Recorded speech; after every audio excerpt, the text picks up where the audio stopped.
हिंद सिन्हा, अगर आपके पास इस तरह का कोई आरोप है, कोई अगर इस तरह के सबूत हैं कि कांग्रेस पार्टी ने 1.5 करोड़ के आसपास पैसा दिया और उन 1.5 करोड़ का दुरुपयोग एंटी इंडिया, एंटी मोदी के लिए इस पैसे का इस्तेमाल हुआ, तो आप लोग कोर्ट क्यों नहीं जा रहे हैं? ये आलोक जी का सवाल है। तो हिंद सिन्हा जी, फाइनेंशियल करप्शन की बात जहां तक आती है तीस्ता सेतलवाद के ऊपर या कांग्रेस, वो तो एक पहलू हो गया, लेकिन उससे बड़ा आरोप क्या लगाता रोकेंगे अमन जी इनको? सेतलवाद के कारनामों को कांग्रेस की अमन जी नहीं रोकेंगे इनको, अलग करके नहीं देखा जा सकता। मैं आपको याद दिलाना चाहता हूं, अमन जी आपने जो सवाल पूछा है उसका उत्तर ले लीजिए ना। बैलेंस बिल जो सबसे खतरनाक आपने दिया कि मेरे सवाल को उत्तर आलोक जी, वो तीस्ता सेतलवाद जो है, she was an important member of the committee जो वो डिजाइन कर रही थी। तो कांग्रेस के मंसूबे तो ऐसे थे तीस्ता सेतलवाद को लेकर कि अगर वो बिल आ जाती तो आज देश किसी और दिशा में चला जाता। तो फाइनेंशियल करप्शन तो बहुत छोटी सी बात है और स्वाभाविक है कि फाइनेंशियल लेन देन हुए होंगे, तभी वो तीस्ता सेतलवाद को इतना महत्व दे रही थी। लेकिन बहुत सारी चीजें खुलने में और समय लगेगा, सबूत आएंगे, आप पेशेंस रखिए।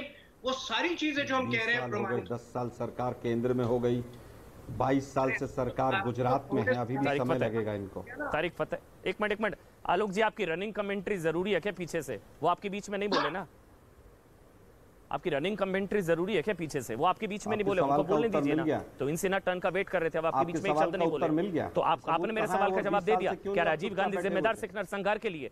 क्या राजीव गांधी जिम्मेदार, क्या स्वर्गीय राजीव गांधी जी जिम्मेदार सिख नरसंहार के लिए? हाँ या ना बताइए। अगर जिम्मेदार आप लोग मानते हैं या कोई मानता है तो आज तक कोर्ट में क्यों नहीं गया? नहीं, अगर या मगर क्या होता है भाई? बस तो फिर वही तो मैं कह रहा हूं, अगर मगर की बात वो जो गुजरात दंगों में राजीव गांधी जी जिम्मेदार थे, मुख्यमंत्री के लिए 20 साल साजिश को स्थापित किया गया। वाह भाई वाह, सिख दंगों में गजब है। अगर आपको लगता है नहीं भाई, सरकारी और दरबारियों को लगता है तो अभी तक कोर्ट क्यों नहीं गए? ये सरकार क्यों नहीं गई कोर्ट में? कैसे नेता है, कैसे प्रवक्ता है, कहां? आलोक जी, मुश्किल होता है कभी कभी इंडिफेंसिबल को डिफेंस भाई उसको बचा। हम लोग कांग्रेस के प्रवक्ता के तौर पर बैठते हैं, आवरण पहन के नहीं बैठते। शुभराज था, चलिए शुभराज था, एक मिनट बोल लीजिए, ठीक है ना? एक मिनट आलोक जी, एक मिनट, पर्सनल नहीं होते हम, आवरण कौन बैठ के बैठा कौन नहीं, ये सब नहीं। शुभराज साहब बोल लीजिए, उसके बाद कैसे प्रवक्ता है? जब पर्सनल होंगे तो सुनना पड़ेगा भाई। भाई सुनने तो देना। कौन पर्सनल हो रहा है आपके साथ?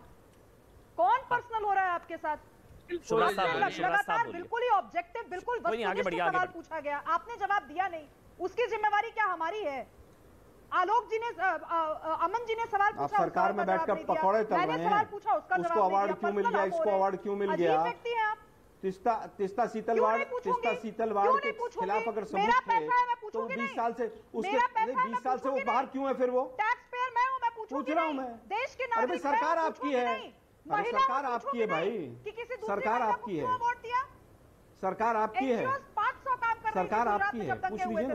किसी एक एनजीओ इनके नीचे लिख दिया कीजिए भाई, एक महिला, राजनीतिक विश्लेषक मत लिखा आलोक कीजिए। शर्मा, आप जवाब मत दीजिए, एक महिला लिख दिया कीजिए इनके नाम के नीचे। जाते हैं आप लोग, और हर चुनाव हारते हैं आप लोग, हर चुनाव इसीलिए हारते हैं क्योंकि आप लोग चुनाव जीतना ही लोकतंत्र नहीं होता। पूछा गया तीस्ता से संवैधानिक संस्थाओं को बंधक बना के लोकतंत्र के चौथे स्तंभ को बंधक बना के चुनाव जीतना लोकतंत्र नहीं होता है। डिबेट करवाइए, मैं इसीलिए कांग्रेस वालों के साथ नहीं बैठती, यही कारण है कि मैं नहीं बैठती। आलोक जी, हम आवरण वालों के आलोक जी कोई बुनियादी सवाल है? आलोक जी, मैं आपसे, आलोक जी बुनियादी सवाल है, कैबिनेट से बाहर कीजिए। आलोक जी बुनियादी सवाल है, क्या का इस्तीफा मांगा था? ऐसे नहीं, ऑडियो बंद, ऐसे नहीं, बस एक मिनट आलोक जी, एक मिनट, एक करके बोले थे, टाइम कम है, तारिक फतेह के पास भी जाना है। शुभराज साहब आप बोलिए, फिर मैं तारिक फतेह, फिर आलोक जी आपके पास वापस आऊंगा, ये दोनों आपके बीच में नहीं बोलेंगे, I will make sure. Shubhraj साहब पहले अब आप लेना चाहती हूँ, हाँ बोलिए प्लीज, शुभराज साहब बोलिए, प्लीज बोलिए। 10 सेकंड का समय लेना चाहती हूँ अमन जी। क्या मैं पूछना चाहती हूँ, मैं न्यूज 18 से पूछना चाहती हूँ,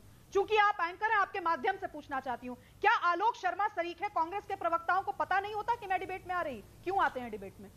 क्या इनको पता नहीं होता? अगर ये कहते हैं कि आप एजेंडा, अमन चोपड़ा एजेंडा चला रहे हैं, क्यों आते हैं एजेंडा में बैठने? क्यों आते हैं? दर्शकों का समय नाश करने आते हैं या अपना एजेंडा चलाने? सुप्रीम कोर्ट एजेंडा चला रहा है क्या? नहीं है तो मत दीजिए जवाब, लेकिन तो आरोप आप सुप्रीम कोर्ट पे भी लगेगा कि सुप्रीम कोर्ट भी एजेंडा चला रहा है। तारिक फतेह साहब, तारिक फतेह, वही सवाल जो मैं पहले लेकर गया था, आलोक जी आपके पास आऊंगा। एक भी नहीं बता पाएंगे जी। देखिए वही सवाल, बुनियादी सवाल डिबेट में अब से लेकर अब तक कि क्या योगदान रहा तीस्ता सिंह तलवाड़ को कि उनको एनएसी का मेंबर बनाया गया, उनको राष्ट्रीय सद्भावना पुरस्कार दिया गया, पद्म सम्मान दिया गया, नानी पालखीवाला पुरस्कार से सम्मानित किया गया, और जो बिल भी आना था कम्युनल वायलेंस उस कमेटी में भी वो थी। तो ये मेहरबानी जो थी वो क्या वजह थी? नंबर 1। नंबर 2, अगर मुख्यमंत्री के तौर पर नरेंद्र मोदी जिम्मेदार, तो फिर सिख दंगों के लिए फिर क्या राजीव गांधी जिम्मेदार? ये बुनियादी सवाल हैं आलोक जी, हम आराम से बात करके सवाल जवाब ले सकते हैं मेरे ख्याल से। मैं आपके पास आऊंगा आलोक जी, पहले तारिक फतेह फिर वही सवाल। आपको लगता है जो एंटी इंडिया इमेज थी वर्ल्ड ओवर मोदी के खिलाफ, उनका वीजा अमेरिका, वो सारी चीजें हमने देखी थी, वो अब खत्म हो जाएंगी सुप्रीम कोर्ट के फैसले के बाद और पता लग गया it was all A conspiracy, political conspiracy? देखिए, वेदर इट इज कॉन्स्पिरेसी और नॉट, वो बात छोड़िए, ये सामने बात आती है कि लोगों को, कुछ हमारे हिंदुस्तानी भाई बहनों को हजम नहीं हो पा रहा है। मैं कैसे कहूं कि एक चाय वाला G7 के अंदर बैठा हुआ है और दुनिया का कोई मुल्क नहीं इनवाइट किया जाता, and Narendra Modi sitting there with the G7। कोई और मुल्क नहीं बुलाया गया, किसी से पूछा नहीं गया। नरेंद्र मोदी से पूछा जा रहा है कि बाकी डेवलपिंग वर्ल्ड के साथ क्या होना चाहिए रिलेशनशिप। क्या दिस इज हिज फॉल्ट? मैं I would vote for BJP, मैं लेफ्ट ऑफ सेंटर मेरे ख्यालात हैं, लेकिन एक हिंदुस्तान की एक अकम्पलिशमेंट है, उसको बजाय देख के कि खुशी हो, लोगों को नाराजगी हो रही है। मतलब क्या चाहिए? हर चीज, हर लिहाज से हिंदुस्तान की इज्जत इस वक्त दुनिया में वहां है जहां कभी नहीं थी।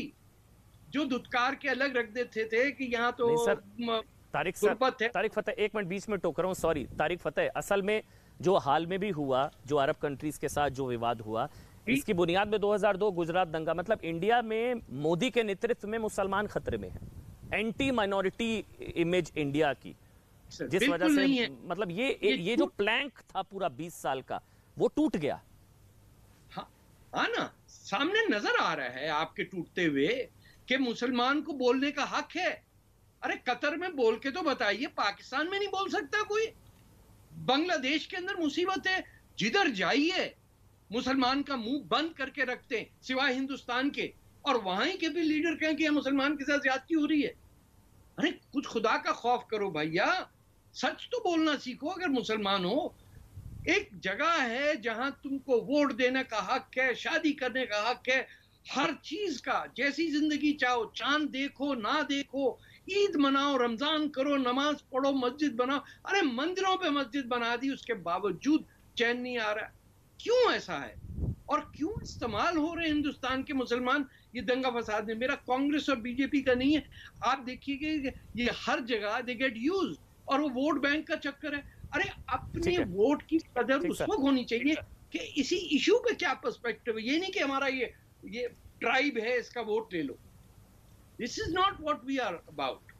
ठीक, आलोक जी मुझे वाइंड अप करना है, लेकिन एक आखिरी सवाल आपसे आलोक जी, जो दिग्विजय सिंह ने कहा, मेरा सवाल, अगर आप लोग तीस्ता सिंह तलवाड़ के साथ नहीं थे, कांग्रेस पार्टी पीछे नहीं थी, तो क्या तीस्ता सिंह तलवाड़ की गिरफ्तारी का विरोध आप नहीं करते हैं? क्या तीस्ता सिंह तलवाड़ की गिरफ्तारी का कांग्रेस पार्टी विरोध करती है, हाँ या ना? आलोक जी फिर से बहुत सीधा सा सवाल पूछा है, अगर आप जवाब दे पाए बिना घुमाए। गिरफ्तारियां, देखिए मुझे लगता है कि गिरफ्तारियां तो राजद्रोह के मामले में 8000 से ज्यादा हैं, हम तो उनका भी विरोध करते हैं।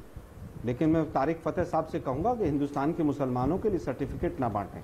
दूसरी चीज, 89% मॉल न्यूट्रिशन है हिंदुस्तान में, भूखमरी के इंडेक्स में नीचे चल गए हैं। डंका कहां बज रहा है, क्यों बज रहा है? जापान में किस तरह से तमाम लीडर्स ने देश के प्रधानमंत्री को इग्नोर किया था, वो भी विश्व ने देखा था। लेकिन की गिरफ्तारी सही या गलत? मैं चाहूंगा कि उनका सम्मान हो हमेशा, लेकिन इस तरह से करना कि G7 में आज तक कोई गया ही नहीं था। तीस्ता की गिरफ्तारी सही या गलत? आलोक जी, तो कोई गया ही नहीं था। तीस्ता की गिरफ्तारी सही या गलत? ये टैक्स पेयर, तीस्ता की गिरफ्तारी सही या गलत? ये तो न्यायालय तय करेगा, न्यायालय तय करेगा।